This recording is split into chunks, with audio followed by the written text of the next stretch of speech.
هاني بسم الله الرحمن الرحيم اللهم صل على سيدنا ومولانا محمد وعلى ال سيدنا ومولانا محمد دلته ما تاسو ویډیو کنه چې امر د دې خلک دغه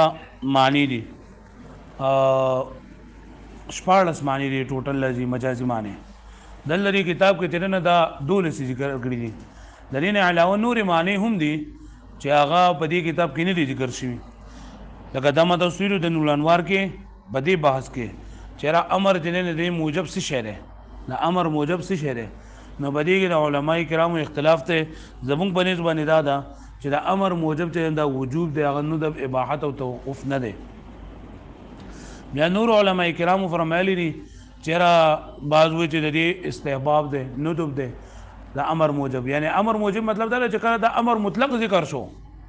نه دینه بس څه مراد غسته کیږي نه دم بنل باندې چې امر موجب او قرینه پکې نه مراد وجوبي مطلب دا چې فعل او طلب الفعل على سبيل الاستعلاء به مراد وي طلب الفعل على سبيل الاستعلاء یعنی مخاطب نه باندې او کار د کېدو طلب کړل شوی په طریقې د استعلاء باندې صحیح شولا نو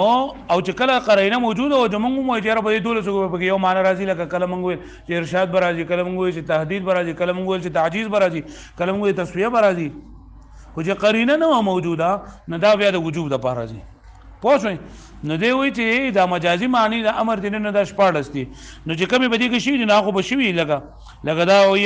الوجوب لك اقيم الصلاه اباحت لك دغه اسمه کې شو الندب لکه دغه مخکې مثال نه درشي تهدید نو دا بګه لکه یو ندب په کې سیوا کړل یو په اباحت سیوا کړل اباحت خو په مخکې هم پرې کېشته کنه اباحت په کېشته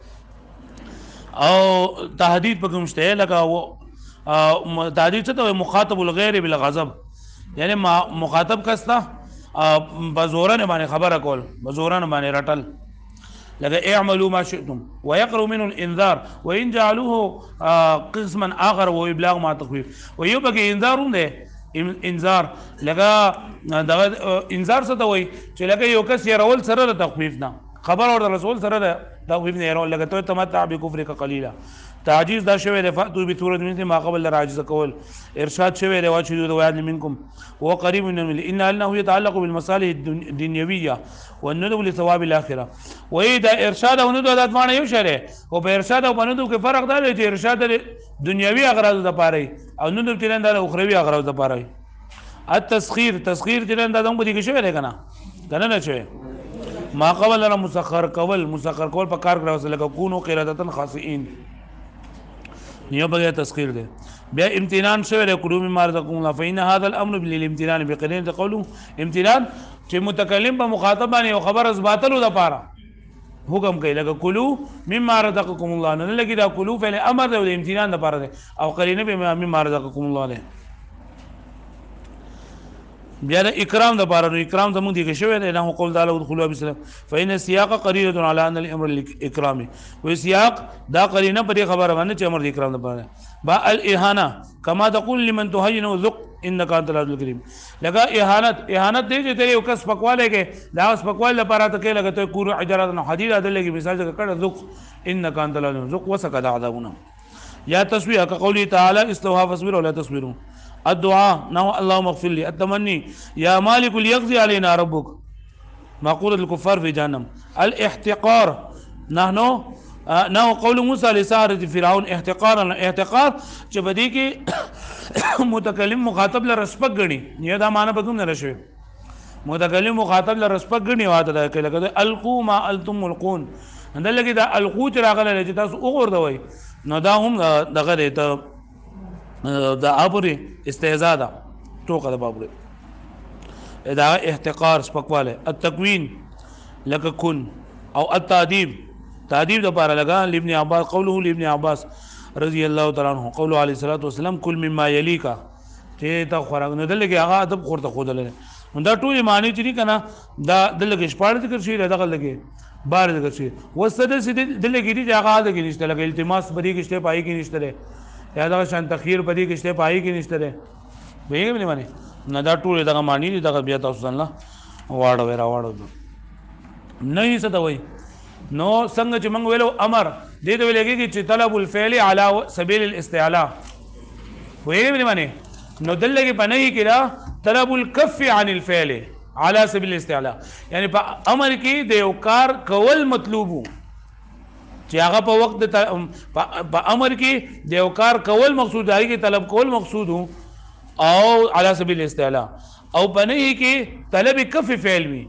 یعنی دا فعل نه کول پکې طلب کولی علی سبیل الاستعلاء لکه ته یو کستوي چې لا تضرب وهل مکوا نو کته هغه اوچت یو تور دی نو دا نه دا نو دلته کې ته دا نه پلا تضرب کې متکلم نه مخاطب نه هغه کف فعل طلب کو چې تا دا فعل مکو دا فعل نه کول تی طلب کړی دي اگر الله پاک قرآن مجید کې فرمایلی ولا تفسدوا فی الارض بعد اصلاحها چې تاسو په ځمکه کې د فساد مخور او ورستو د دې اصلاح نه نو دلته کې الله پاک هغه مستعلی اوچت ته او بندگان ټول دا کړی او دا غوینه دا فساد نه کول جنده طلب کړی دي نو د نهي څنګه چې د امر یو معنا حقيقي و نور معنی مجازي وي نو دغه شانتي د نهي د پاره حقيقي معنا دا طلب کف الفعل على سبيل الاستعلاء طلب کف عن الفعل على سبيل الاستعلاء او د امر د پاره چې هغه سلور طریقې راتلې په سلور طریقو باندې امر راتلې شو یو کم هو امر حاضر سیږي وي ویم دا امر فعل مضارع مضموم چې په شروع کې لام امر لګیدلې او دریم نمبر اسم فعل چې په معنا د سمانی امر حاضر باندې او سلورم چې مصدر وي قائم مقام د سوي د فعل وي مصدر قائم مقام د فعل وي په دې باندې پوه شئ دا سلور معنی دا د سلور طریقو باندې راتلو نه چې دا صرف په یو طریقه باندې راځي فعل مضارع مضموم چې په شروع کې لا نهي لګیدلې فعل مضارع مضموم چې په شروع کې سره غلې لا نهي او دا څنګه چې موږ د امر لپاره مجازي معنی دي دولس دي دلته کې د نهي لپاره مجازي معنی صرف سلور دي لکه یو دعا ده دعا نو الګي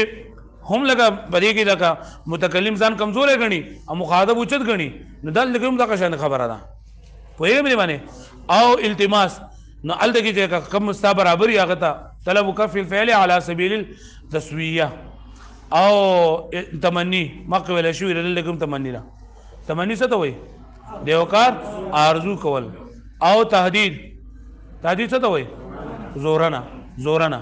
وایي نه ورټنه زورنا اوس ګورې ته واما النهي هر چې نه د نه څه ته وایي فهو طلب الكف دا طلب کول د کف عن الفعل منع کول دی فعل نه یعنی په دې کې منع کول دی فعل نه طلب کول کېږي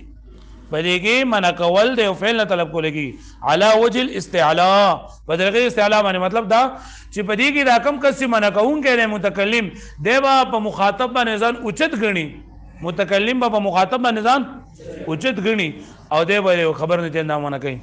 وله صيغه واحده او د نهي د پاره سپ یو صيغه ده یعنی په یو طریقه باندې راځي وهي المضارع مع لا نهي صيغه چې مضارع مجزومي او په شروع کې څه لګیدلې لا نهي اوس دا کدا حاضر صيغه دي کدا غائب صيغه دي کدا مجهول صيغه دي کدا معلوم صيغه دي خو لا نهي په شروع کې لګیدلې لکه لا تفسدوا في الارض بعد اصلاحها پوه شو دي باندې نو لا تفسدوا في الارض لکه په شروع کې لا راغله او لا نهي څه کوي په پنځو صيغه جزم ور کوي کا حرکت به جزم ور کوي کارفلت ارفلت ته ورځي ا د وو صيغه نو نه عربي لري نو لا تفسدوا دلته څه عمل کړل نو نه عربي لري اصل کې لا تفسدوا في الارض فساد مخوره پس مګه کې رسول برابر دي نه وقد تخرج صيغته عن معناه الاصلي الى معنى اخر او کله کله واستلګي د امر د نه را صيغه د خپل معنی اصلي نه معنی اصلي لري دا طلب الكف عن الفعل على وجه الاستعلاء نو کله کله پکې دا نه على سبيل الاستعلاء پکې نه طلب الكف پکې نه نور معنی دا تفهم من مقام والسياق چې دا د مقام او د سیاق نه بدلږي کدعاء لك لا تشمت بالاعداء لك حضرت موسی عليه السلام لاړو کوهی تور تا او حضرت هارون علیه السلام ځان سره پاتې کو چې دا د خلکو چې نن دا بدغه بګه د خلکو په خیال ساتي چې کله حضرت موسی علیه السلام کوهی تور نه تشریف راوړو خلکو چې نن دا د اسخای عبادت کو د اسخای عبادت کو نو حضرت موسی علیه السلام لډیر ذات قهر وراغی چې دا مالا حضرت هارون علیه السلام پاتې کړه په کار دا چې دا کړه قهر ولورغه د قهر د وجنه خپل روډ د ګیری نه راکوو د سر نه راکوو ها نو حضرت هارون علیه السلام ورته فریاد شروع کړ چې ابن امي یا زما د مور زویه ان القوم استضعفوني دې قوم زه کمزوری ګڼلی وم وکادو یقتلونني او قریب و چې دوی زه قتل کړی فلا تشمت بي الاعداء په ما باندې دشمنان مه خوشحاله وه شماتت هغه خوشحالي ته وایي که نه چې کوم دشمن ته رسي دشمن ته چې کوم نقصان رسي د هغې د وجې نه چې کوم خوشحالي انسان ته رسېږي دې ته شماتت وایي دشمن دې زده که نه ته غواړې چې زما دشمن ته تکلیف ورسېدی او دشمن ته چې تکلیف رسېږي دشمن په تکلیف باندې چې خوشحالېږي دې ته شماتت ویلی کېږي نو حضرت هارون علیه السلام وایي چې تل لږې ما د ګیرې نه راکاږې او ما وهي ټکی مې نو دا کوم چې زموږ دشمنان دي نه په خوشحالېږي ښه ده چې په خپلو کې ورغله نه داسې مه کوه نو دلته کې حضرت هارون علیه السلام دا درجه چې ده نو دا خو ښکته ده د حضرت موسی علیه السلام درجه څه ده نو دا طلب الکف علی سبیل الاستعلاء نشو طلب الکف علی الفعل علی سبیل الاستعلاء نشو نو دا دلته کې د دې مجازي معنی ده لکه پوه شو بلې معنی ولا تشرک دا دعا ده او التماس كقولك التماس مخکې تاسو ویلو چې طلب الفعل على سبيل او دلته به سمانه کوي طلب الكف عن الفعل على سبيل التسويه لکه پوه شوي او د دعا معنی الته کې من کړي وا چې طلب الفعل على سبيل التضرع والخضوع دلته کې موږ طلب كف الفعل على سبيل التضرع والخضوع پرې پوه شوي والالتماس كقولك لمن يساويك لك استا هاي کس د وینا چې کوم ستا برابر دی ته لا تبرح من مکانک حتى ارجع الیک د دې ځای نه مخوځه تر دې پورې چې ته واپس شمه لا تبرح دلګي دا فعل نه ده او دلګي نه خپل حقيقي معنی کې نه ده طلب الكف على سبيل الاستعلاء نه ځکه چې التماس دا په على سبيل الاستعلاء نه وي بلکې على سبيل التسوير هغه پوهیږئ دریم نمبر تمنی د یو کار امید او د یو کار تمنا او ارزو کول لکه لا تطلع في قوله يا ليل طل يا نوم زل يا صبح قف لا تطلعي لا تطلع د باصل کې ولا تطلعي دا شعر د ودینه دا یو سړی را چرته ډیره موده بعد چرته د خپل عاشق او معشوقې او محبوبي سره چرته ملاو شو نو دې دغه ته وایي د شپې ته یا لیل طل یا شپې ته نور ډېره اوږده شه یا نوم زل او خوب ته وایي چې ته زمانه زایله شه شپه به اوږدی او خوب چې نه دا به ماله نه راځي ځکه وایي که شپه لنډی جو بیا پکې مزه به نه او که شپه لنډی خو چې خوب راغلی شپه اوږده خو خوب راغلی نه جو بیا به هم پکې سکره کېږي نو یا لیل ادخل شپې ته وایي چې ته اوږده شه یا نوم زل او خوب ته څه وایي چې ته څه شه زایله شه لاړ شه او یا صبح قف لا تطلعي او سهار ته وایي چې ته ودرېږه لکه ته لا مه را سهار کې که سهار کوم لا تطلع مه راخېږه نو دلته لګي دا سهار ته وایي چې لا تطلعي لا تطلع د باصل کې لا تطلع ته مه سهار کوه نو دلته کې د چې د سهار ته حکم کوي چې یاره دا ته سبا کومو طلب الکف علی الفعل علی سبیل الاستعلاء ده تمنا او ارزو کې ځکه چې پای کې بیجانه شی دی کو غوسه نشته نو دا ورته حکم څنګه کوي یا لیل طل یا نوم زل یا صبح قف لا تطلعي یا لیل طل یشبه وګدشه یا نوم زل یا خوب لري شه یا صبح قف سهار ودرېږه